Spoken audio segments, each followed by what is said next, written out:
Anda masih di Ekonomek dan kita masih bersama dengan Kepala Badan Pusat Statistik Ibu Widi membahas terkait dengan garis kemiskinan secara lebih detail dan dalam. Ibu, berarti kita kalau bisa lihat sama-sama, ini data terkait dengan garis kemiskinan rumah tangga di tiap provinsi di Indonesia.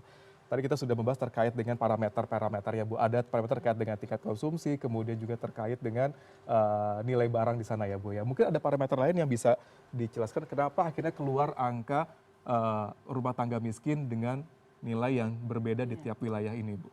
Jadi mungkin saya ingin menyampaikan nih Mas Ruli, yang mempengaruhi garis kemiskinan rumah tangga per wilayah itu kan berbeda-beda. Pengaruhnya ada 3 faktor. Faktor yang pertama adalah harga barang dan jasa di wilayah itu berbeda-beda. Baik, ongkos logistik mempengaruhi semua. Harganya, misalkan harga singkong di Lampung lebih murah dibandingkan di Jakarta, begitu kan. Yang kedua, faktor yang kedua yang mempengaruhi garis kemiskinan di masing-masing wilayah berbeda adalah faktor yang kedua, pola konsumsi yang berbeda. Dan yang ketiga adalah jumlah rata-rata anggota rumah tangga miskin setiap wilayah juga berbeda. Jadi ada 3 faktor itu. Pertama harga barang dan jasa, kedua pola konsumsi, ketiga adalah rata-rata jumlah anggota rumah tangga miskin di masing-masing wilayah juga berbeda. Itu yang kemudian menyebabkan garis kemiskinan rumah tangga miskin ya ini menjadi berbeda-beda antar wilayah. Kita bisa melihat dan sebenarnya Mas Ruli, BPS itu menghitung garis kemiskinan rumah tangga tidak hanya sampai dengan provinsi, tetapi kami juga punya garis kemiskinan rumah tangga di masing-masing kabupaten kota se-Indonesia. Baik. Nah itu kita masuk ke sana Bu, berarti kalau kita lihat sama-sama, ini kan ada cukup menarik Bu, ada yang di highlight data ini, ada NTB, yaitu dengan highlight hijau dan juga ada Kalimantan Utara dengan highlight merah. Kalau kita sama-sama Bu dari sini terlihat bagaimana garis kemiskinan rumah tangga miskin itu di angka 2.500.000. Berarti 2.500.000 per keluarga per bulan. Sedangkan di Kalimantan cukup tinggi. Pertama adalah yang menyebabkan harga barang dan jasa di NTB dan di Kalimantan berbeda. Kalimantan Utara terlihat bahwa harga barang dan jasa di Kalimantan Utara itu relatif lebih mahal dibandingkan dengan di NTB. Ya kan lokasinya juga lebih jauh. Pertanian seperti apa, perikanan seperti apa itu mempengaruhi bagaimana. Betul. Terus kemudian nanti kita bisa lihat pola konsumsi di Kalimantan Utara dan di NTB pasti berbeda. Dan yang ketiga adalah kalau kita lihat secara jelas di sini di tabel ini bahwa rata-rata jumlah anggota rumah tangga miskin di Kalimantan Utara itu lebih banyak dibandingkan dengan rata-rata jumlah anggota rumah tangga miskin di Nusa Tenggara Barat. Sehingga pengalinya akan menjadi lebih banyak. Dan ini menyebabkan garis kemiskinan rumah tangga miskin, garis kemiskinan rumah tangga di Kalimantan Utara menjadi 5,9 juta. Se-Indonesia. Iya. Sedangkan Nusa Tenggara Barat dengan perkalian 4,7, rata-rata jumlah anggota keluarga dalam satu rumah tangga di 4,7 dikalikan dengan nilai 2, Papua Barat 5,6 juta, dia kedua tertinggi, kemudian yang ketiga tertinggi Papua Pegunungan. Ya, kita sama-sama tahu bahwa kalau kita perhatikan harga-harga di Papua Pegunungan itu memang relatif lebih mahal. Harga beras lebih mahal di sana. Kalau kita lihat harga-harga bahan makanan juga mahal di sana.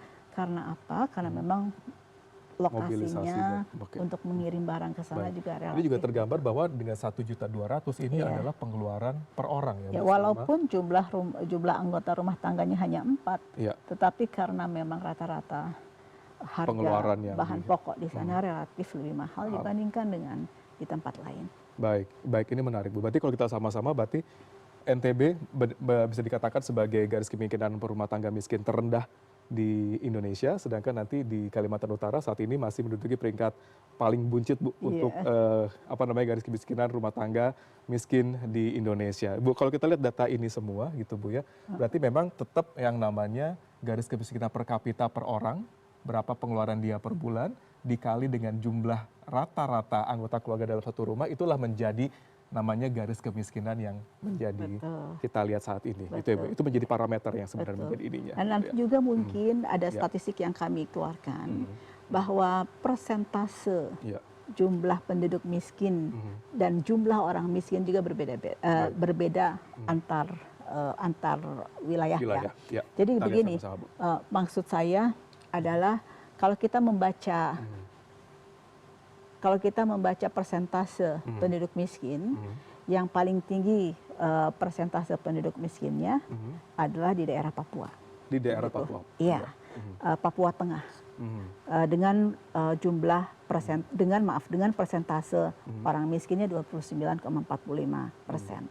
Tetapi kalau ditanyakan mana daerah yang jumlah penduduk miskinnya banyak, itu bukan di Papua Tengah. Oke, baik. Kita lihat sama-sama, Bu. Kita balik lagi. Berarti kalau tadi Papua Tengah sini, meskipun kalau ini kan garis kemiskinan ya. Tapi kalau dari orang miskinnya berarti jumlah orang miskinnya dan persentase kemiskinan juga berbeda cara membacanya. Kalau persentase itu adalah jumlah orang miskin dibagi dengan jumlah penduduk di daerah tersebut. Artinya gini, wilayah dengan persentase kemiskinan yang tinggi belum tentu secara jumlah penduduk miskinnya banyak. Oke. Iya. Baik, itu penting dijelaskan. Berarti dari garis kemiskinan dengan angka kemiskinan itu relate tapi tidak sama gitu ya, Bu? Kita tidak bicara garis kemiskinan, tetapi kita bicara bahwa kalau kita ditanya mana wilayah ya dengan persentase kemiskinan tertinggi, jawabannya adalah Papua Tengah. Papua Tengah. Tetapi kalau ditanya mana wilayah dengan jumlah penduduk miskin yang banyak, itu memang ada di daerah Jawa Timur. Gitu. Di Jawa Timur. Iya, jumlah, karena kita bicara jumlah. Tapi kalau persentase kemiskinan di Jawa Timur itu relatif rendah, hanya 9,3%. Begitu. Nah itu artinya gini, yang saya ingin sampaikan adalah untuk membaca dan memahami statistik yang dikeluarkan oleh BPS itu perlu kita menerjemahkannya dengan hati-hati. Seperti tadi garis kemiskinan, ya kan? Jangan langsung dibagi 30 gitu dari per kapita per bulan gitu ya. Jadi seperti ini contohnya garis kemiskinan. Kita harus menerjemahkan garis kemiskinan itu dalam konteks rumah tangga. Karena kan pengeluaran seseorang untuk memenuhi kehidupan dasar sehari-hari atau dalam waktu sebulan, itu kan ada yang bisa dikeluarkan secara individu, tetapi ada juga yang dikeluarkan dalam konteks rumah tangga seperti tadi. Baik. Tapi kita menganut intinya adalah secara rumah tangga karena satu orang bisa saja membiayai berapa anggota keluarga gitu ya, Bu? Betul. Dan kalau kita melakukan pengeluaran untuk memenuhi kehidupan kita sehari-hari dan dalam jangka waktu sebulan atau per bulan, itu pastinya kan ada yang memang dikeluarkan dalam konteks rumah tangga, seperti tadi, listrik, air, kemudian beras. Nggak mungkin kita beli secara individu. Baik. Itu menjadi patokannya sebenarnya. Itu garis kemiskinan di BPS sendiri. Garis kemiskinan sekali lagi harus dibaca dalam konteks rumah tangga. Baik. Bu, ini kan kita lagi, BPS sedang mengadakan namanya sensus ekonomi. Bu. Sebenarnya ingin didapat dari sensus ekonomi itu apa, Bu? Apakah data ini akan ada perubahan dari data ini lagi dengan sensus ekonomi yang akan sedang digalakan sekarang? Itu ada dua hal yang berbeda. Kalau ini untuk menentukan garis kemiskinan rumah tangga, kami selalu melakukannya dengan survei. Yang kita lakukan setahun 2 kali, yang namanya Susenas. Survei sosial dan ekonomi nasional. Kami lakukan setiap bulan Maret dan bulan September. Nah itu yang kita sebut Susenas untuk apa? Pertama untuk menentukan garis kemiskinan salah satunya. Kedua kita juga mengeluarkan angka Gini ratio atau rasio Gini, itu juga dari hasil Susenas. Menarik sekali. Ya, banyak indikator yang kita bisa hasilkan dari Susenas. Tetapi sensus ekonomi adalah pendataan untuk sebagai general check up terhadap kondisi ekonomi di negara Indonesia. Termasuk pendapatan penerimaan kita sebagai as individu? Tentunya itu kalau sensus ekonomi lebih pada aktivitas ekonomi yang terdapat dan terkini yang berada di dalam negara Indonesia. Itu menarik. Dan kita sama-sama data BPS ini bisa diakses selama 24 jam dari website BPS. Iya, betul. Jadi jangan mungkin jangan jangan lelah, jangan letih, jangan bilang nggak mau repot untuk melihat data-data ini, bahkan bagaimana ini dihimpun oleh teman dari BPS dan datanya valid dan juga pasti tersertifikasi dengan luar biasa di internasional sendiri ya Bu ya data ini. Jadi mungkin juga kami untuk mengeluarkan data-data statistik pasti mengacu kepada standar internasional. Baik. Dan metode standar seluruh Indonesia juga menjalankan pengumpulan data dengan manual yang sama.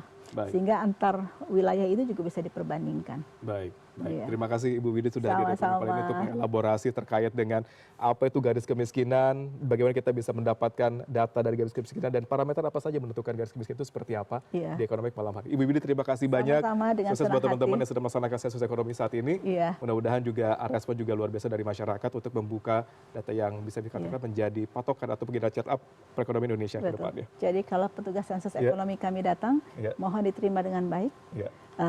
Dan kedua, Iya. jika ditanya berikan jawaban yang benar dan lengkap. Baik. Karena kontribusi dari masyarakat untuk memberikan jawaban yang benar dan lengkap itu adalah kontribusi untuk menghasilkan data yang akurat. Data yang akurat. Iya. Dan itu dia di tengah tantangan ekonomi saat ini, kita juga bisa melihat bagaimana kehadiran dari data yang akurat dan terukur menjadi penting agar program pemerintah bisa semakin tepat sasaran dan memberikan dampak nyata bagi masyarakat yang membutuhkan. Dan tentu keterbukaan informasi kepada publik menjadi bagian penting untuk membangun pemahaman bersama. Terima kasih Bu Widi atas insight-nya malam hari di Ekonomik. Dan Ekonomik masih akan kembali dan membahas kurban dan perannya di ekonomi nasional sesaat lagi.